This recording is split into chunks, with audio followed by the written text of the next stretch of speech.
ترمومتر قياس للمشهد السياسي المصري، ما الرسالة التي تحملها مظاهرات اليوم؟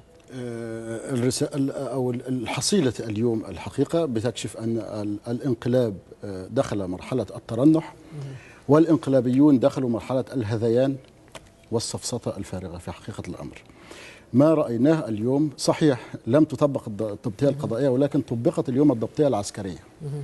الرقابة القضائية أو ما يسمى بالضبطية القضائية، أولا هذا اليوم أثبت سقوط كل الأكاذيب التي ترددت الأيام الماضية بشأن أن الجامعات حرة في قرارها، وأن الجامعات لا دخل للقوات الأمنية ولا القوات العسكرية ولا القضائية بها، وأنها تدير أمرها بنفسها.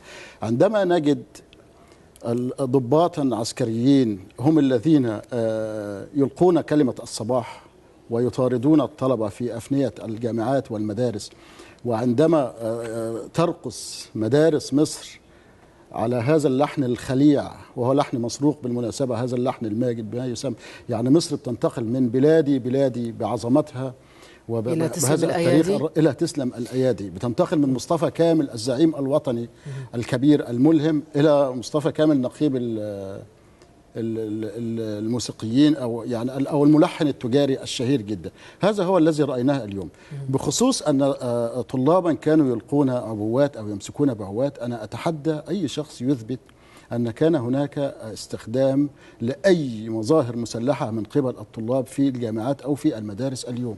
ما رأيناه حقيقة وما شاهدناه جميعا هو أن القوات الأمن هاجمت مدرسة في أبو النمرس بقنابل الغاز، وهاجمت جامعة بني سويف بقنابل الغاز، واعتقلت عددا تفضل الزميل بذكر بعض الأرقام. ويعني هو إذا كان البعض لا يرى أن 40 أو 50 لا يذكر نفس المنطق الذي استخدمه حازم الببلاوي. لكن يعني هذه الأرقام يعني تستحق الوقوف عندها. يعني ما أهمية مظاهرات يخرج فيها الطلاب بالعشرات في مقابل ملايين من الطلبة؟ أولا ما رأيناه اليوم لم يكن بالعشرات، ما رأيناه اليوم كان في كل مدارس مصر وفي كل جامعات مصر. الأعداد لا يمكن على الإطلاق أن نصفها بالعشرات. هناك آلاف من الطلاب اليوم، هناك ما يشبه حالة إضراب عن الدراسة تم اليوم، هناك حالة عصيان مدني بدأت تظهر بوادرها اليوم، هناك حالة تهور وحالة همجية أمنية في التعاون مع هذه المظاهر. يعني الجنود، يعني هذا قمة الابتذال للعملية التعليمية وللعقيدة العسكرية أيضا.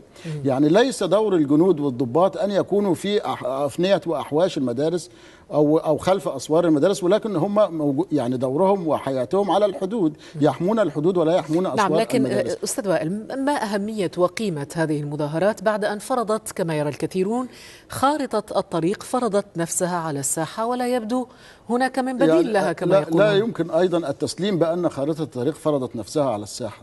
خارطة الطريق، أنا قلت لك الانقلاب يترنح، وما يسمى بخارطة الطريق تم الخروج عليها وتم خرقها من قبل واضعي خارطة الطريق. الدستور سيكون جاهز الشهر القادم، ووزير الدفاع جاهز أيضا لأن يكون رئيسا ويروج له. للأسف الشديد كل المرشحين الرئاسيين السابقين والمستشار السياسي لرئيس الجمهورية اليوم في حديثه وهو بيتحدث عن أنه إيزنهاور الجديد، يعني إلى هذا الحد هذه هي خارطة الطريق. فيما يخص الدستور فهناك تراجع ونكوص بالوعد بأن هناك تعديلات دستورية على دستور لم يتم إسقاطه ولكن علق العمل به على أساس يعدل.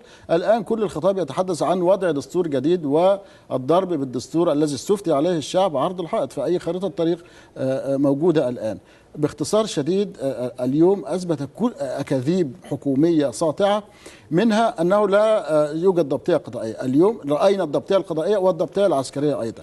منها برضو ما قيل أنه الأمور هادئة وأن الطلاب ذهبوا إلى الدراسة وأن لا يوجد أي مظاهر للاحتجاج، ورأينا غضبا في كل الجامعات المصرية. نعم. الطريقة نفسها بيستخدمها إعلام الانقلاب في أن هؤلاء إخوان مسلمين كما يتحدث وزير التربية والتعليم، الذي يقول أنها كانت مجرد مناوشات في مدرسة أو مدرستين. يعني حالة الإنكار وحالة العميان وحالة الهذيان في حقيقة الأمر واضحة جدا اليوم. أشكرك جزيل الشكر الأستاذ وائل قنديل، شكرا على هذه المشاركة.